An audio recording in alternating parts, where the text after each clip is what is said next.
Assignment? Eh, di ba bakasyon na? Walang ganun sa school namin. Aba?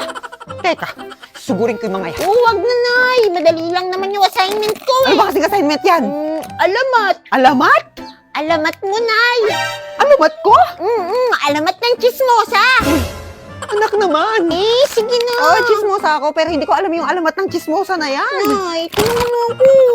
Ikaw ba, darling? Alam mo ba kung ano yung alamat ng chismosa? Hindi man eh. Ayaw mo ba alamat ng babaero? Uy, hindi pwede yun. Sayang. Alam na alam pa naman ni tatay yun. Nga pala, Tay. Buti nandito ka. Pinapunta ko muna yung tatay nyo dito kasi magpapasko. Tapos bagong taon dun siya sa kabit niya. Tama, anak. Basta Pasko, dito siya. Kasi wala tayong pere. Siya magbibigay sa mga magbe-bless dito sa bahay. Di ba, darling? Eh, ba't ako? Wala rin akong pere. Ay, bahala ka. Ibenta mo yung mga manok mo para magkapera ka. Iiwan namin sa itong bahay kasi mamamas ko kami mag-iina. Iba naman ikaw, sasama pang mamamas ko sa mga anak mo. Eh, bakit? Bawal ba? Yung mga inaanak ko, mayaman na yan sila. Kaya ako naman yung magbe-bless. Eh, di mamamas ko na rin ako. Tigil-tigilan niyo muna yung Pasko-Pasko na yan. Walang magpapasko sa pamilyan to hanggat hindi gawa yung assignment ko. Ano na ulit yung assignment mo na? Alamat ng ulyanin, Nay. Che! Alamat nga ng chismosa. O halika, puntahan natin si Turing. Bakit si Aling Turing? Na maraming tanong. Gusto mo magawa yung assignment mo, di ba? O halika na, kila Turing. Sige na nga.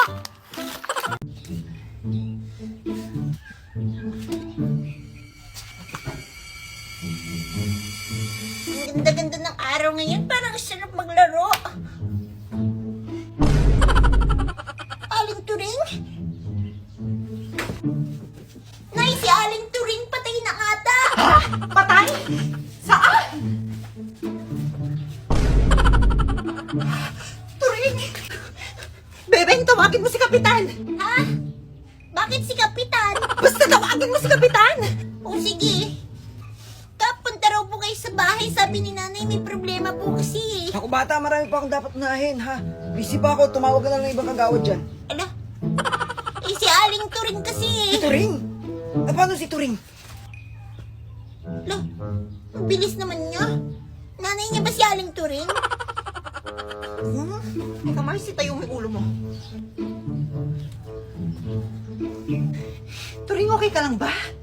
Paano ka ba? Ano ba nangyari? Dahil yata to sa pagod, Mars. Oh, eto. Pagtubig ka muna.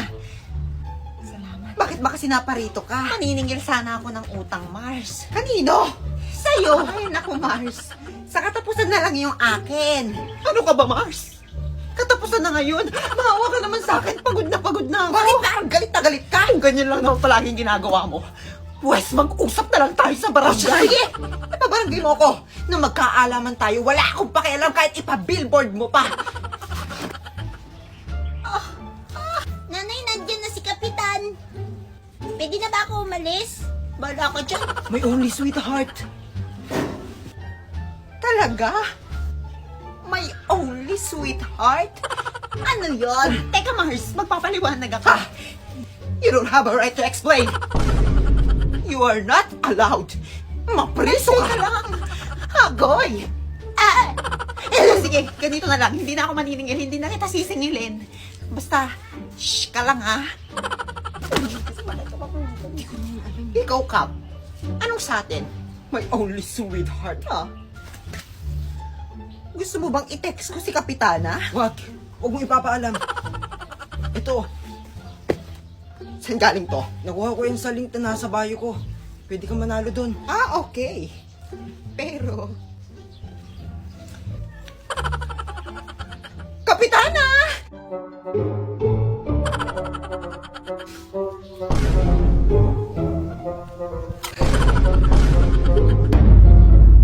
Mga anak, kailangan nating umuwi sa dati-dating bahay. Hala, di ba malayo yun? Bakit tayo uwi doon? Huwag na maraming tanong. Basta, kumapit kayo sa akin. Bilis, kapit na.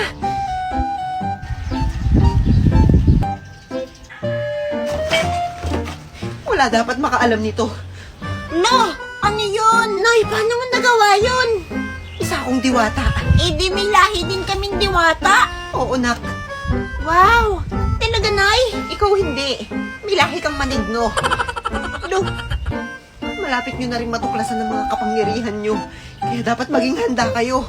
Wow, exciting! Susubukan ko yan. Marites, lumabas ka dyan! Bayaran mo yung utang mo! Wala nang tao dyan. Lumipat na sila doon sa dati nilang bahay. Alam na alam ah. Ibang klase ka rin talaga, Norma. Dakilang chismosa. Umalis ka nga. Ikaw na nga itong tinutulungan. Ikaw pa itong galit. Paano kaya nagagawa ni nanay yung teleport na yun? Subukan ko nga.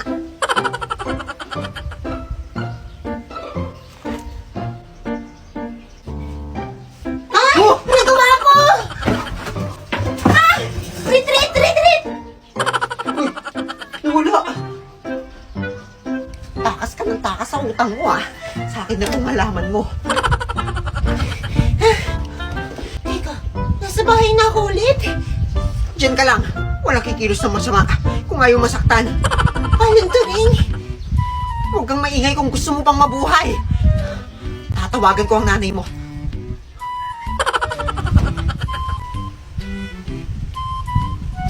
Hoy, Marites! Hawak ko ngayon ng anak mo. Ano? Si Bebeng? Si Puday. Duday, hindi Puday. Kung ayaw mo may mangyaring masama sa kanya, bayaran mo yung utang mo. Naitulungan mo ako. O siya, sige na. Sinasayang mo yung oras ko eh. Sige, sa'yo na yun si Duda. Yan na yung bayad ko sa utang ko. Ano? Ano mang gagawin ko sa'yo?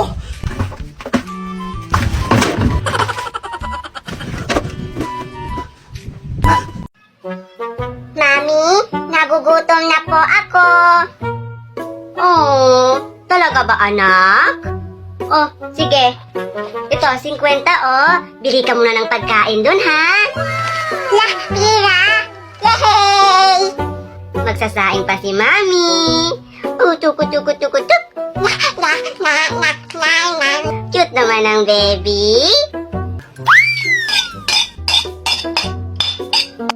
Mami, nagugutom na rin ako. Pahingi ako ng pera. Ano? Ano tingin mo sa akin, Tutoy? Umiiri ako ng pera, ha? Paano ka naman di gugutumin? Eh, panay ka lang naman cellphone. Umaga, cellphone. Tanghali, cellphone. Gabi, cellphone. Nagugutom ka kasi kaka-cellphone mo yan. Ay, nako, kasalanan mo to talaga cellphone. Lahat talaga kasalanan mo talaga cellphone. Cellphone talaga may kasalanan. Magbukas ka ng plato doon. O, ito na. Thank you po. Oh my gosh, ang hirap. Hindi ko to na-review. Ma'am, pwede po ba mag-open notes? Yes, pwede. Pwede? Oo, basta nakasarado yung mata mo ah. Paano makikita kung nakasarado yung mata? Kala ko sinikip biroan. Ma'am, tapos na po Ay, ako. ang bilis naman. Siyempre, Wala, ma'am. tapos ka na? Oo. Ano sagot sa 31? 31? Nagkan 30 lang eh. Tanga, over 100 yan. Back to back. Di mo ba tinignan yung Oh back my page? gosh, hindi ko nasagutan yung back page, ma'am. Ma'am. Yes, beba. Wala pong sagot sa number 13. Bonus! Pero ma'am, pwede naman po ilagay yung tamang sagot kapag wala sa choices, di ba? Lo, bito-bito talaga eh. Ang hirap naman ito. Hindi naman ito tinuro, di ba? Oo. Ito hindi rin ito tinuro. Oo, yan Pa-exam ng pa-exam, di naman nagtuturo. Dapat ina-exam natin yung buhay niya kasi yun lang naman yung tinuturo ni ma'am. Hoy, nano, ang ingay mo. Sorry. Hola, soy Dora! Pwede mo bang ituro sa akin kung ano ang tamang sagot sa number 10? Ayoko, dapat nag-review ka. Ayaw mo. Backpack. Meron akong baril at kutsilyo sa aking backpack. Magpapakopya ka ba o hindi? Nay, nakita kita sa mall, kasama mo si Aling Chelsea. Nagbibili kayo ng damit na BTS, tumbler ng BTS, tas manikang BTS. Ikaw ha, BTS fan ka ha. Hindi ako yon. Saka hindi ako BTS fan. Sos, tatanggi pa, kaya pala BTS meal lagi ang ulam natin tuwing gabi. Nagkataon lang yon. Nagkataon. Ay, Nay, alam mo ba yung kanta na I'll be there whenever you want me? Favorite ko po kasi yun eh. Oo, alam ko yan. Favorite na favorite ko yan. I'll be there whenever you want me. I need somebody, lalaban pa ang army. If do you think matatalo niyo kami? Hindi nga BTS fan. Tao po! Tao po! Tao po! Duday? Ano yun, Neng? Ako po si Mirna. Ako naman po si Susan. Kaibigan at classmate po kami ni Duday. Sige, masok kayo. Ay naku, ako lang na naman naiwan sa bahay.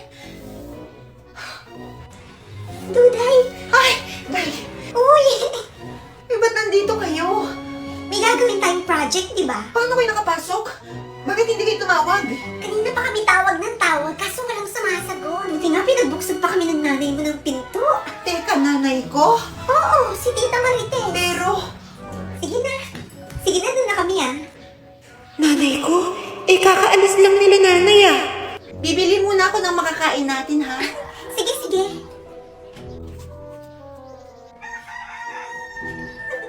Si Duday piling mabait. True. Akala niya talaga friends niya tayo. Eh, ang pangit-pangit naman ng bahay nila. Hindi ako makakatiis na meron sa ganitong bahay. Nakakairita ang pangit. Pangit rin kasi yung mga nakatira dito. Tuday, kunwari wala ka na lang narinig ah. Teka, ano yun? Mga plastic kayo. Mga walang kwentang kaibigan. Teka, si Duday ba yun? Tumakbo na kayo. Susan na natatakbo. Natatakbo! Dito ka lang, hindi ka makakatakas. Saan kayo pupunta? Uuwi na po kami, tita. Hindi kayo makakauwi.